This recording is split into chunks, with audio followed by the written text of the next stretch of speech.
Hi there. I'm back to continue into part 2 of my project. And so far I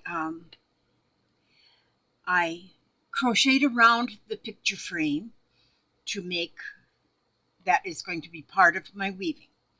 And then I used the same yarn and I warped the frame. Warping is getting these threads this way that you can put the weft yarn through. And because weaving is basically going in and out, over and under is what you're doing, back and forth, back and forth. And so that's about all I know. And so, but I have learned by doing, by watching others and looking at other pictures and stuff, that, man, as long as you can get something woven through, well, in and out, anything goes. You can weave anything.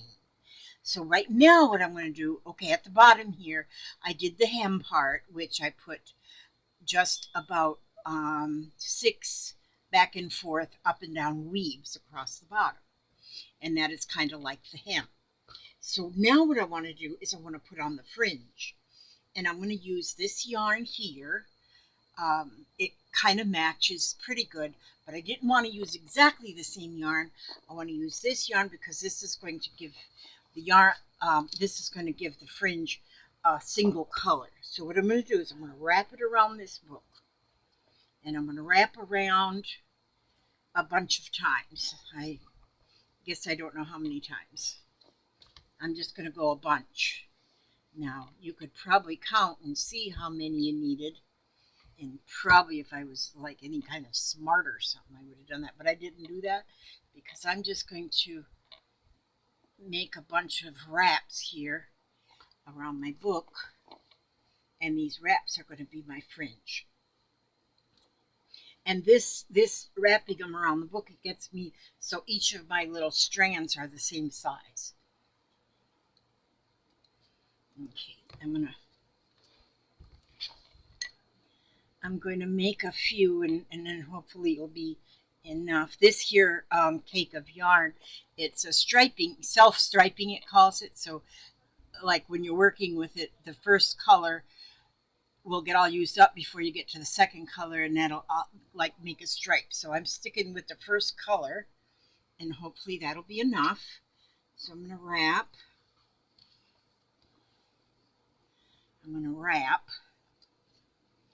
Now, now I'm going to untie this knot I just made.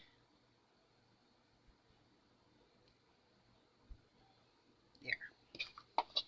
I unknotted the knot. Okay, I want my fringe to be quite like heavy, but I don't really want, okay. So this might be enough. And then if I need more, I'll take more.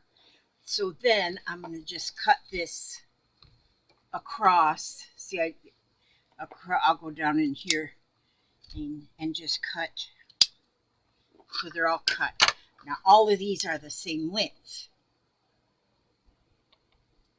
Okay, I love this book. Slow Stitch. Yes, good book. Okay. Now what I'm going to do is I have 1, 2, 3, 4, 5, 6, 7, 8, 9 groups of threading. Now there's actually more than 9 threads here when you count up here, but here they're all together, so there's only 9. And so what I'm going to do is I'm going to take 5 pieces of yarn. And what I'm going to do with this yarn is I'm going to go over the first 2 on this one. Now you can go like these 2, and then these 2, and then these 2, and then these 2. But I'm not going to do it that way because I've got just a short amount, a small amount, and I want a lot of fringe. Okay, I lay like the center of this group of yarn over these 2 yarn warp groups and pull those up through the middle between those two warps. Like this. And then I tuck it down gently. Don't pull it real tight. Just gently tuck it down. And then when I do the next, what did I do for them? 1, 2, 3, 4. No, I did 5. 1, 2, 3, 4, 5. I may have to cut more, but I want it heavy enough, thick enough. So now I'm going to, the second warp and the third warp, I'm going to use those two together. I'm not going to just go over to these ones. I'm going to use the second one and the third one together. And so I'll lay it over and go around underneath and pull it through on that side and then over here on that side. So they're both coming out the middle, and then gently give it a tuck. Gently, and that these two will then overlap. Those two kind of overlap right there. But I like that look. I did that on my other one too, that I just did, and I like the way that looks, so it's fine. 1, 2, 3, 4, 5.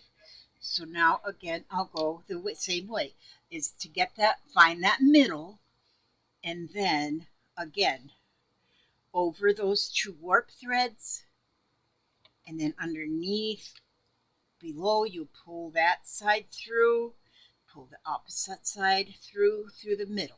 So both of those ends are coming through the middle, and just tug it down gently. Just tuck it down in there. See how pretty? Okay, and then I'll get my next group of 5. 1, 2, 3, 4, 5. And again, the same thing, using the fourth one and the fifth one. I'm going to pull that paste through and go around it and pull it through. So you're going on the outside of the two warp threads and pulling it through the center. And see how pretty that's already looking. And 1, 2, 3, 4, 5. And make sure you still got them kind of evenly distributed there. So you got the center going over that middle. And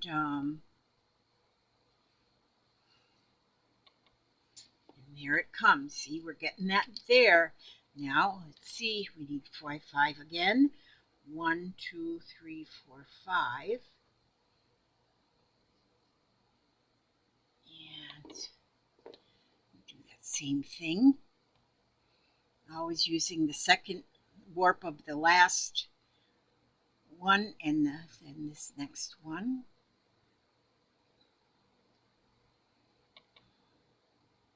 And I think there's something they call this knot too, but I don't remember. And so, but I put the link. The link will be underneath this video of the girl that I watch. I watch a lot of weavers, but the one I call what I like the best, I forget her name, but she's Spruce and Linen is the name of her shop, of her channel. And she is just a young lady, and she explains things so nicely, so easy to understand. And she's just a sweetheart. I just love watching her.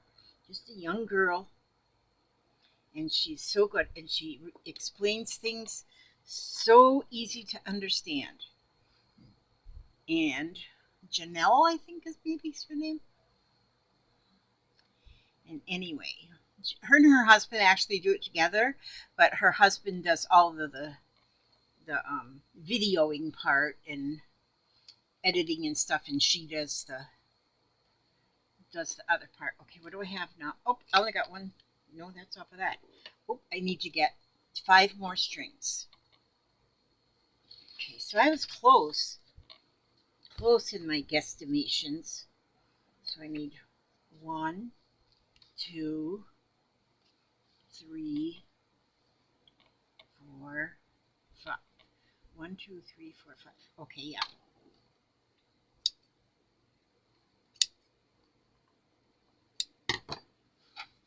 One more. Okay. Now, this will do the whole thing of the fringe.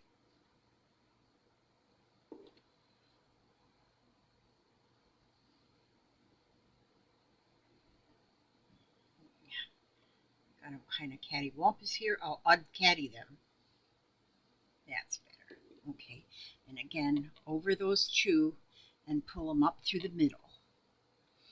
That side up through the middle, and then pull this side up through the middle. And there we go. We've got that whole entire fringe.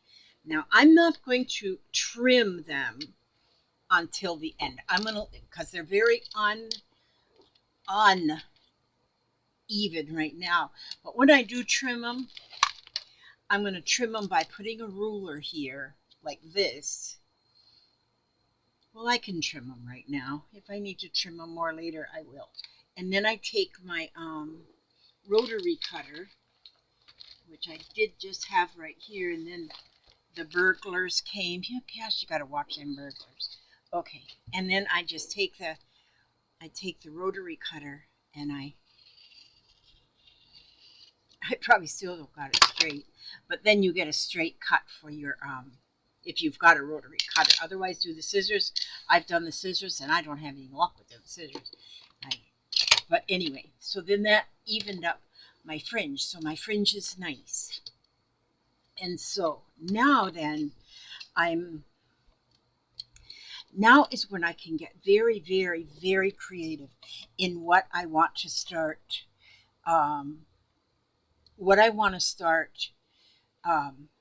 Weaving. But first, before I weave anything more, I think I'm going to just take this same yarn that I've used around and used for the warp. I'm going to use that same yarn, and I'm going to do a couple of rows of just the up and down, over and under weave. Okay, what do I still have on here? I still have a little on my, I think it's a shuttle, I don't know. And so I'm going to go start with over, under, over, under, over, under, over, under, and over.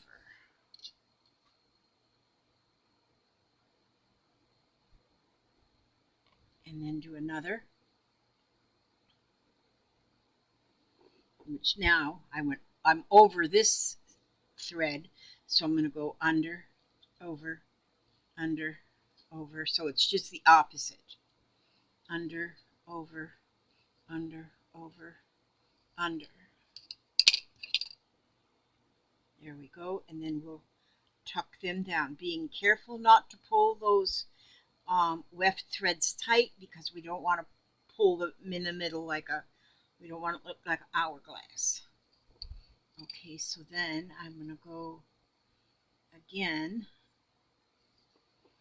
Now I will go over, under, over, under, over, under, over, under, and over. And then once more the opposite way. I'm going to go,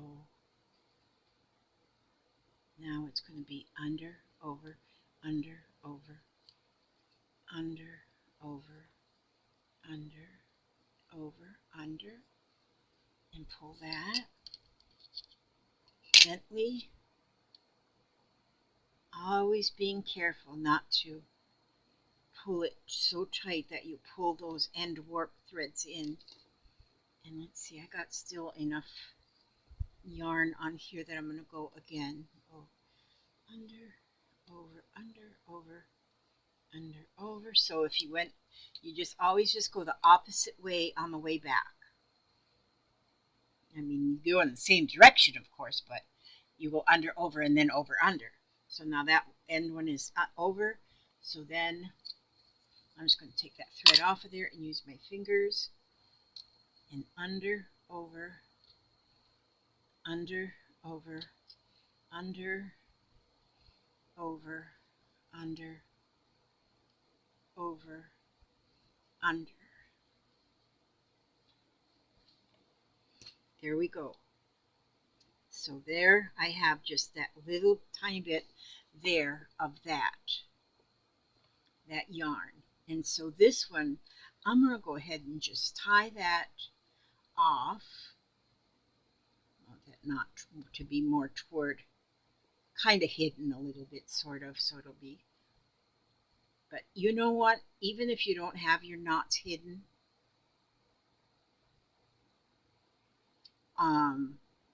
it's okay because it just, I think those knots give you a little bit more character. So I'm going to pull that. I'm just going to leave that like that for now because actually I might be able to tuck those threads in. Now you can just really start getting decorative. Now, where's my other one? Don't see, where's my other framed one? Oh, there it is. See, now if you look at this one, I've got just this little bit here, almost in a triangular shape. Then I went all the way across with some sari silks, then all the way across, well no, then here I only went this far with this yarn, and then all the way across with this one, all the way, and as you can see, it just different, and so here is where you can get very artistic and do your own, do whatever you want here and see what happens. So let's try, I'm going to try some of this sari silk here. And I've got just some ivory colored sari silks here. So I'm going to pull out some out of my little bundle here. Let's see.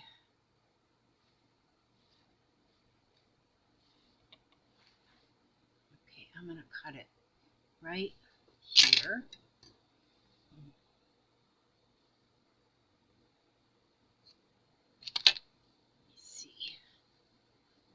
Pull it. It's all in a bundle here. So I just pull some of it out. Okay. I wonder if this is actually pieced together. Well, I'm going to just go ahead and untie that string that's holding the whole thing together. That's just the way it came. Okay, now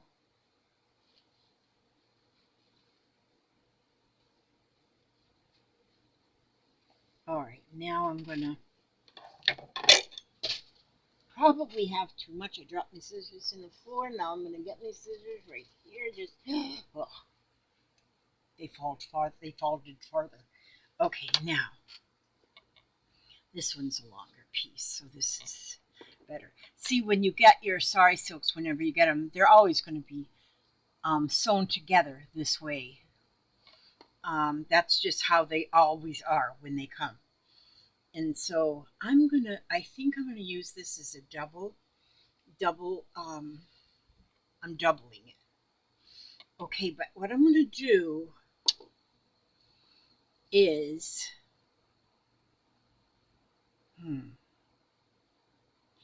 I think what I want to do is I want to get it to go upwards this way. And so I'm going to,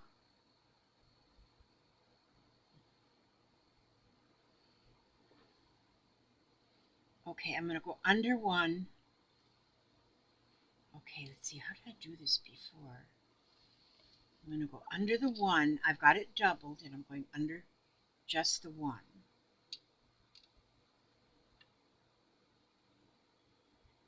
No, I'm going to go, I want over the one and under.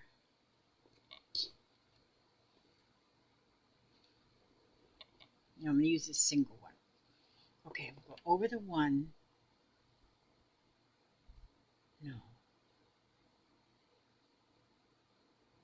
Yeah, I'm going to start with it over. And then I'm going to go around that second.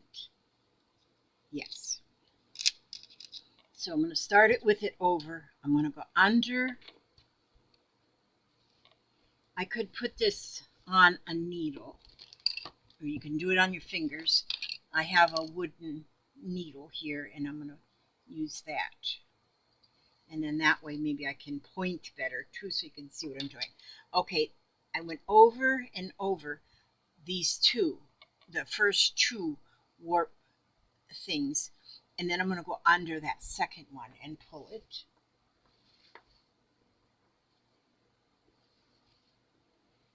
What am I doing? Look at that. I just put the wrong one on the... Never mind. Here, let's... Scene 1, take 11. Okay, now. So I went over those two, and I'm going to take my needle and go under that second one and pull it through. And now I'm going to go over these two, 1, 2, but wrap it around that number 3, the third one. Now I'm going to go over, there's my knot in the thread. I mean my thing in the weave, in the stuff. Now in the silk. So I'm going over warp 3 and 4 and then go around that warp 4. Now I'm going to go over warp 4 and 5 and go under warp 5. Now I'm going to go over 5 and 6 and go under 6. Go around and over 6 and 7 and go under number 7. And I'm pulling them loosely again. I'm not going real tight. Going over, now over 7 and 8 and go around 7, number 8.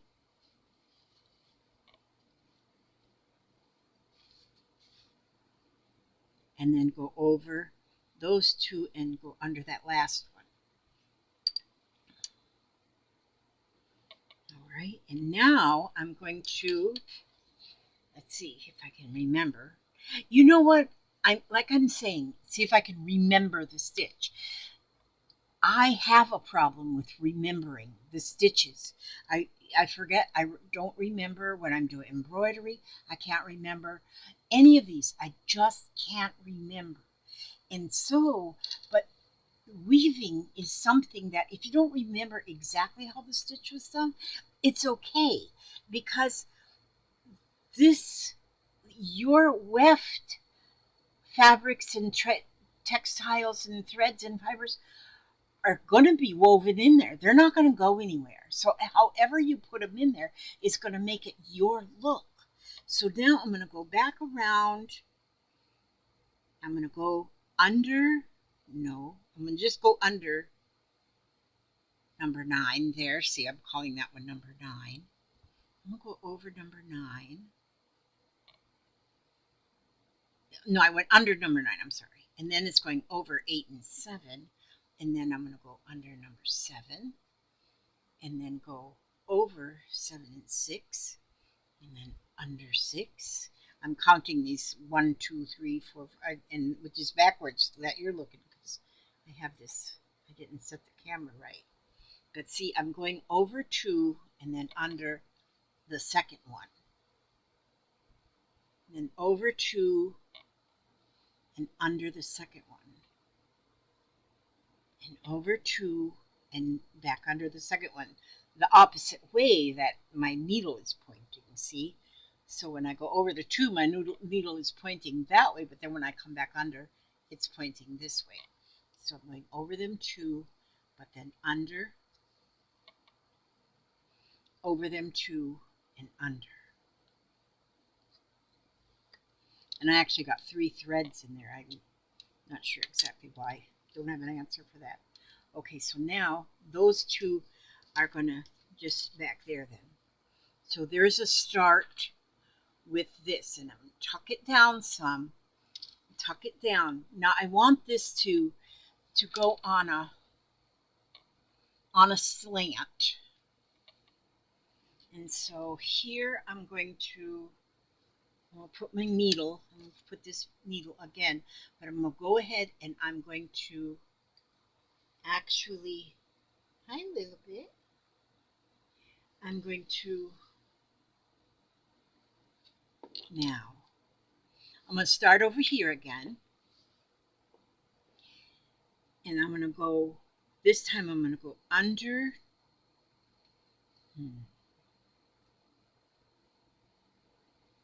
over, under. What will I do? I'm going to go under, over, under. Will I do the same thing? I think so. I think I will. I'm going to, so I'm going to come over this one. I was going to switch it up some, but I'm going to go the same way. I'm going to go, so that's over. And then I'm going to wrap it around that first stitch. And that's all I'm doing is that first warp string, rather, not stitch. Okay. There. And now I'm going to go over 2 warp threads. Now when I look at my warp threads down here, I'm seeing groups of 2. They don't match up with what's up here. As I go up, these will get pulled together more, and then I will know more what I'm doing, maybe. Okay, so now it's here again. So I'm going to go over these 2, number 1 and 2, and then pass it back through number 2 the opposite way, and it twists around. And then I'm going to do the same thing with those 2. And then I'm going to go. This, as I'm stitching this too, it's wanting to twist. The sari silk is wanting to twist. But you know what? That's okay that it twists, because that actually gives it more of a texture and more of your own look.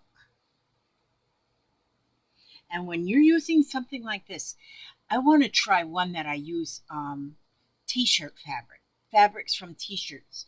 If you cut t-shirts in strips and pull it, it rolls on itself. And I think that would be awesome for weaving. So back over 2, back under that 1, back over that 2, those 2 and under 1, and then over 2 and under 1, and I think that will be as far as I go on that one. No, I'm going to go 1 more. Over 2 and under the 1. Okay, so here I went on all of them. This one I went on all but the 1. Now I'm going to go back. So I don't want to bring that over, so I have to go around that one again. I'll go around that one again. Let's see. I want that to be wrapped around. Okay, so I'm going to go under 2. I think. Yes. And then what happens if I do this? Well, this is giving me a different look. I'm going under 2 and wrapping around 1, and it looks more like a little knot. Now see, that's different already. Going under 2 and over 1. So that's just the opposite of what the last row was. Okay, so now I'm out of thread, so I end that right there.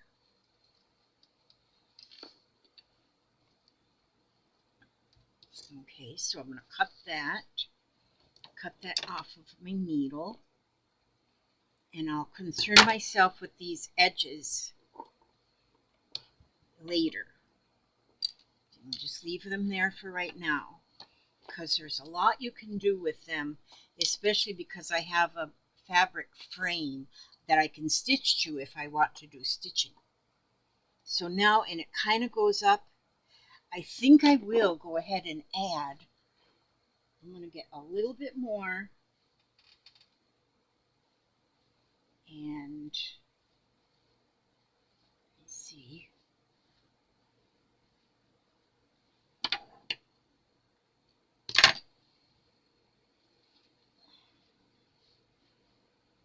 I'll get a little bit more so I can work on that heel, get that heel going up.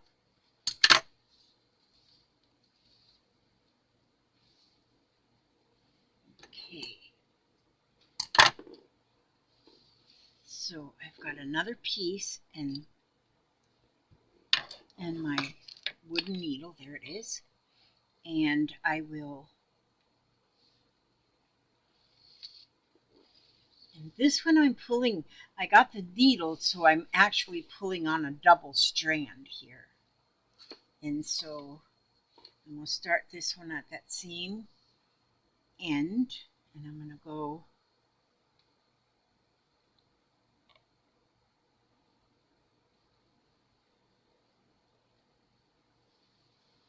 start this under,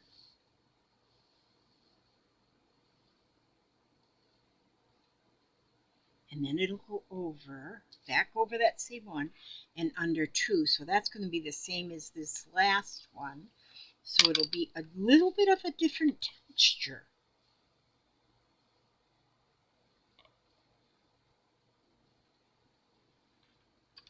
A little bit different.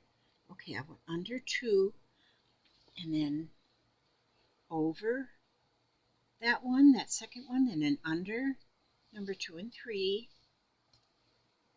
So whichever way you do it, you'll come out with a little bit different texture.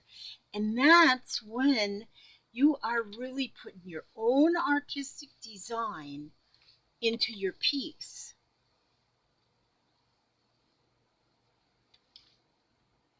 And now as I do this one now, okay, so now I know I want to go under there, under 2 warps.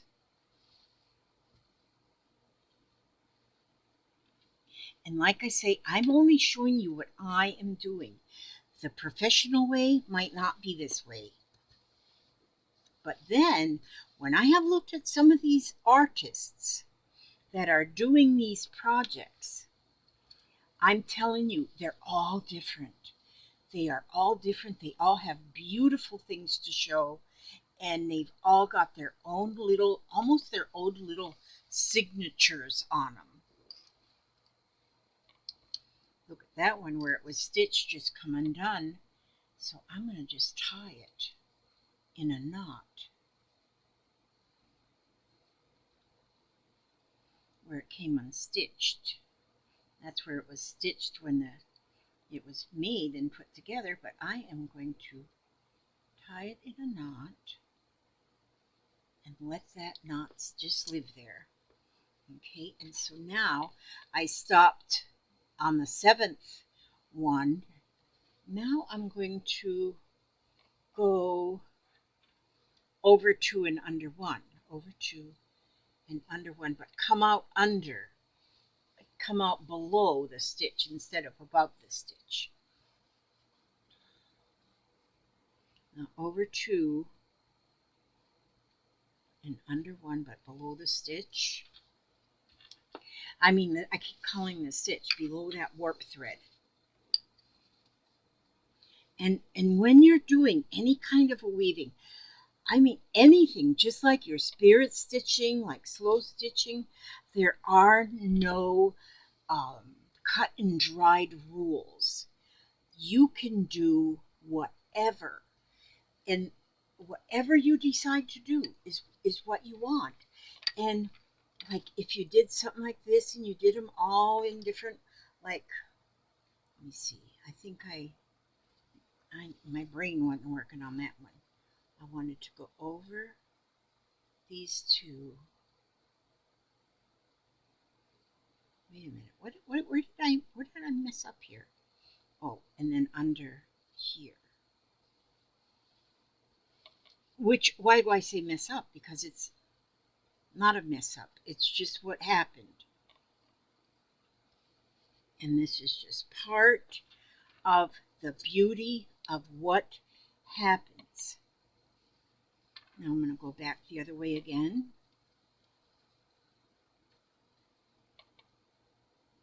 Did that come apart now? Where do you belong? You belong tied up to this guy. I guess the threading that they use to hold these together is supposed to be temporary. I'm going to let that bow be right there where I just tied that. Okay, and so now I'm going to go over, under, and I'm just basically wrapping this around these threads however I think it should go.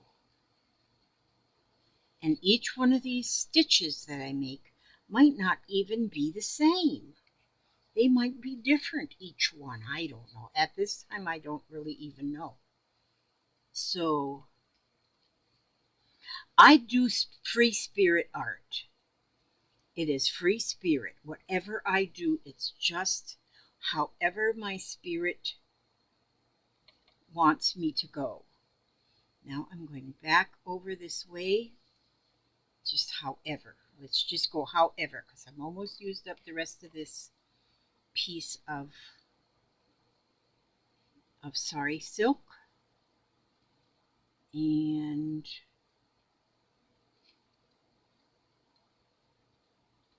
that's where it's going to end. That's where it's going to end, because that's the end of the fabric.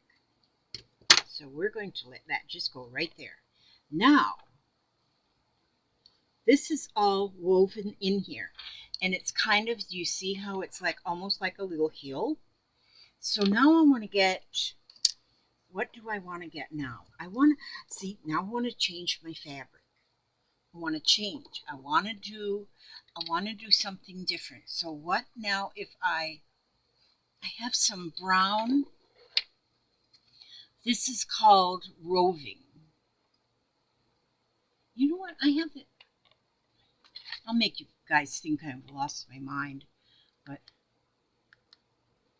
oh, now you can read it. This is called roving. See, now you see the way I'm really going. So I'm going to, this is, I think it's part wool. It's acrylic and wool. So it's so soft. It's,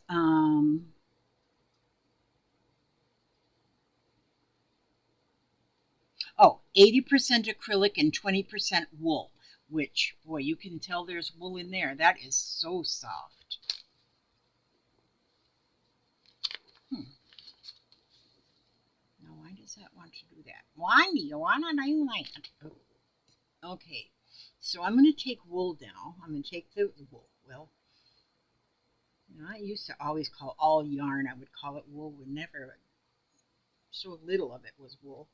But this is soft. You can feel the wool in here. Wool is just so soft. Okay, so now I have my wool, my yarn. Now this is kind of a brown, so I'm going to wrap it around my shuttle here. I think I've decided this is definitely called a shuttle. I could be definitely wrong. But what else would be? I know there's a shuttle involved. And I know this is the warp, this is the weft, this is the shuttle, and this base between is called the shed. Yeah, I got them words. It's called the shed. I'm learning some of it. I'm not beyond learning. There is some truth to you can teach an old dog new tricks. But I like working with fabrics and textiles and everything. And when I, come to the end of my days, there's going to be piles of junk in this house that I've made. And my heirs will say, what the heck are we going to do with all this junk? But anyway, and maybe they won't. So now I've got this brown wool stuff put on to my shuttle, and now I want to go up and change, and I want to change my ways. So, and I don't know what I'm going to do. So I think first I'm going to do a over and under. So over and under with all of these. Beautiful over and under. And by doing this, I kind of lock in this part. This will kind of lock in what I did right there with this. Gosh, that's pretty. And you know, you can make small woven things. I'm going to get a piece of cardboard. Maybe when I'm done with this, I'm going to make a little loom out of cardboard. And I want to make a small one, because what I want to do is make a little weaving project that I can actually put like on the front of a journal, on the front of a because on the cardboard, when I make one on the cardboard, it won't be like a, oops, this isn't right. That's right.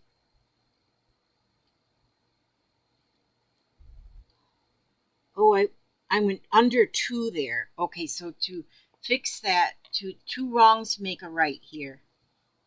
Yeah, I just did that. I made two wrongs, learned that two wrongs do make a right. Okay, and but if you made just a little weaving project, I mean, you couldn't use the big threads and stuff, but you could, using small yarns or threads or fabrics.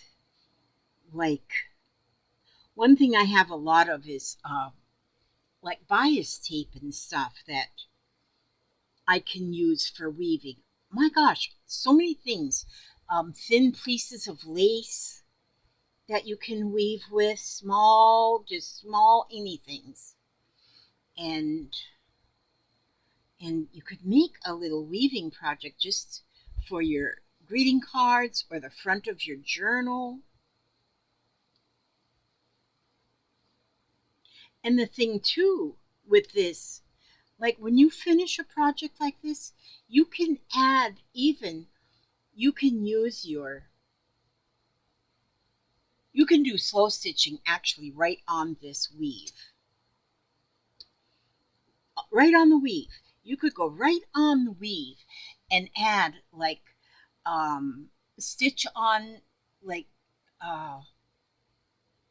yo-yos to make flowers. You could couch the stems on.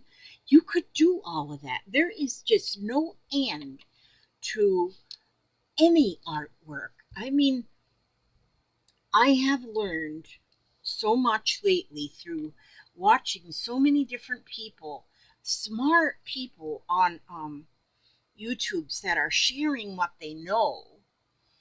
And I have always loved fabrics and soft things, textiles. I just have always loved them. Now I love my paper craft. I guess I just love all kind of crafting. I really, really do. And so, but I have learned so much since YouTube. Since I discovered YouTube, I have learned so much. And I am so happy with everything that I've learned. And when you watch more than one person, you learn more than one thing. I mean, even if you, like, I'm watching many different people in the things that they weave. And things they weave, things in felting and stuff. I watch many different people, and by watching many different people, you find many different ways that people do things, and then that fills your mind with so many ideas. And then you say, oh my goodness, well, if she can do that, then I can do this. And yeah, that one I just did wrong, so I have to do that one again. And that's true. You know, you can learn partial pieces from different people and then put them all together for your own. And oh my gracious, what you can come up with. I don't want to make this a real long video. My last one was like an hour. Now this one looks like it's going to be an hour. But I got a problem with keeping quiet. And so, but I was always quiet as a young child.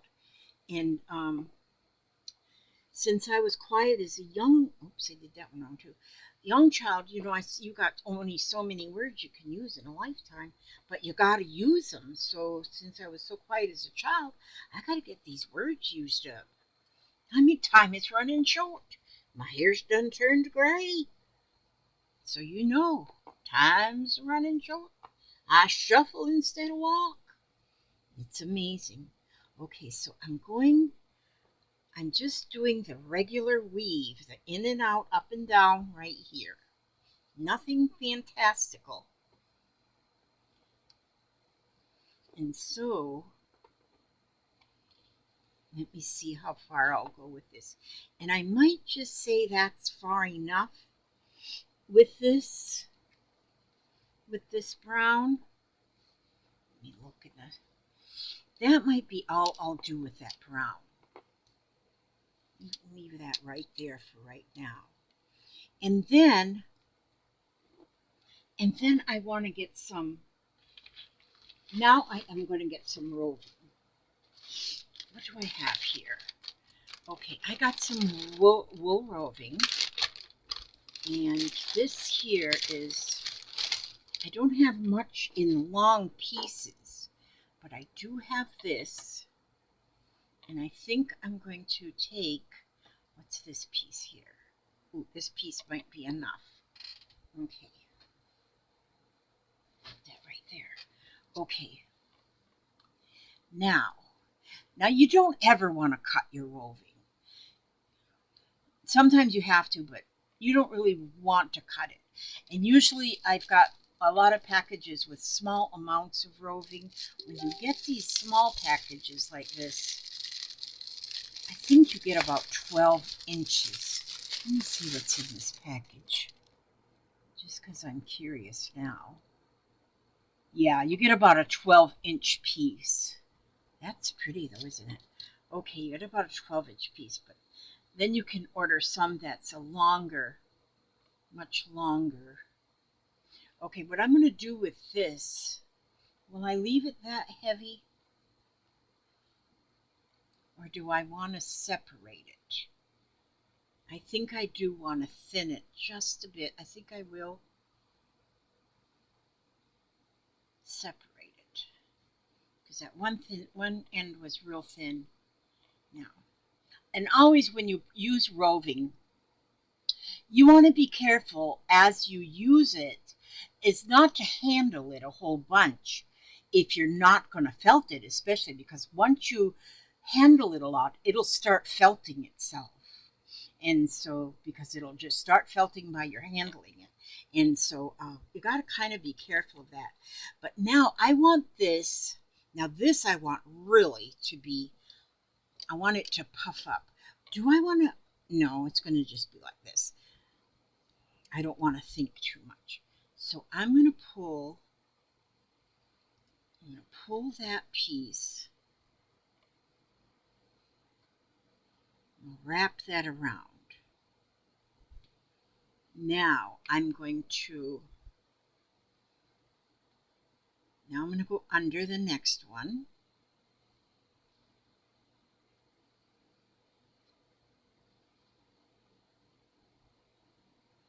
And now I'm going to go under the next one. This one I'm just doing by hand. And you can actually put the roving on a needle too, on one of the wooden needles. Like this.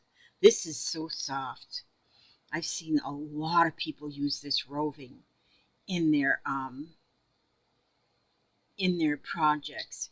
And I suggest just use a small amount because this roving isn't cheap, So if you try and do the whole thing in roving, which people have done that, just different colors of roving. Oh my gosh, how beautiful. But this stuff isn't cheap. Look how pretty that's looking. And what I'm doing is I'm going over the next warp thread and pulling it back under, but I'm pulling it back under and through the bottom, through the underneath, not above, but below.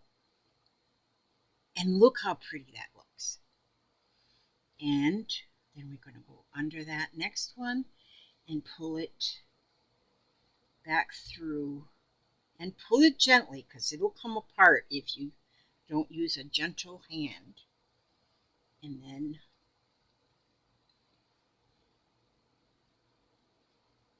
this is so pretty.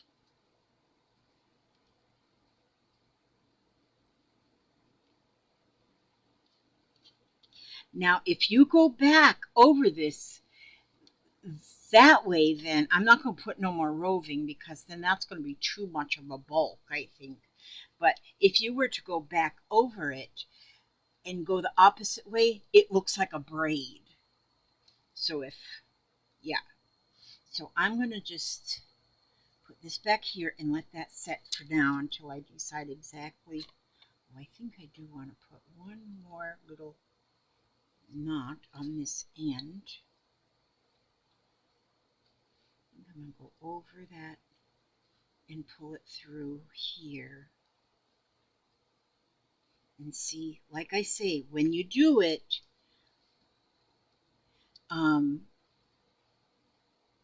you are the designer. You are the designer of your art piece. So if you decide, yep, I want to do it, then you do it because you are the designer. And so there I have that like this. And I think that's real pretty. I'm going to stop now. And I'm going to be putting, it's going to get more blues up here. I want more blue up here. Some of this blue, or even the next color of blue that's on this, may go up here. Oh, so pretty. Oh, you know what I think I want? I think I want to put, what time is it? Oh, I've been an hour. Okay, I'm going to go ahead and shut this down for now and let this one upload. I'm going to take care of these ends, I think. And what time is it? It's almost 9:30. And gosh, this is so much fun. You just don't want to stop. And yeah, so I don't know what I'm going to do from here because I don't plan ahead. See, I just don't plan ahead. Oh, you know what? I put that over that brown. I don't want to do that. I want it under the brown. I want it above the brown. There, because I can't. Once I looked on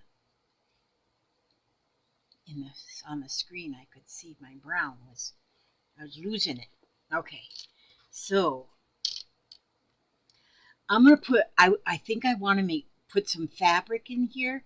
Maybe I'll go up this way with the fabric, with some sari silk fabric. This is the sari silk ribbon, and it's pretty. But I think, you know what? I think I want beads in here. I think I'm gonna be adding beads through this.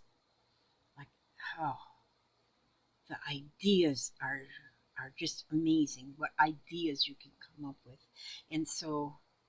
Yeah, I'm going to go ahead and stop this for now, and I'm going to read another book from Lovingly, Helen Steiner Rice, and let's read The Hope of the World. An empty tomb, a stone rolled away, speak of the Savior who rose Easter Day. But that was centuries and centuries ago, and we ask, was it really so? Did he walk on earth and live and die? And return to his Father to dwell on high? We were not there to hear or see, but our hopes and dreams of eternity are centered around the Easter story, when Christ ascended and rose in glory. And life on earth has not been the same, regardless of what the skeptics claim. For after the Lord was crucified, even the ones who scoffed and denied knew that something had taken place that nothing could ever remove or erase. For hope was born in the soul of man, and faith to believe in God's master plan stirred in the hearts to dispel doubt and fear, and that faith has grown with each passing year. For the hope of man is the Easter story. For life is robbed of all meaning and glory, unless man knows that he has a goal and a resting place for his searching soul. And that was written by none other than Helen Steiner Rice, and that is very good. Okay, Aaron Morrison gave me this book. I'm glad I started writing in them as to who gave them to me because I would forget. But thank you, Aaron, for that book. It's so wonderful. Okay, so I'm going to work on this some more. Maybe I'll turn the video on and make another video. I don't know. But I'm going to be working on this. But you will see it when it's finished, whether it's in work or in done. But anyhow, I've got a big loom out there in the front room that I want to get warped. And I might warp on that one a little bit tonight. We'll see what Jeffrey's doing. And I just got to watch over each and every one of you, every step you take, every move you make, and bring you back to the next video, safe and sound, healthy, happy, and humble. And God bless you all. Thanks for watching.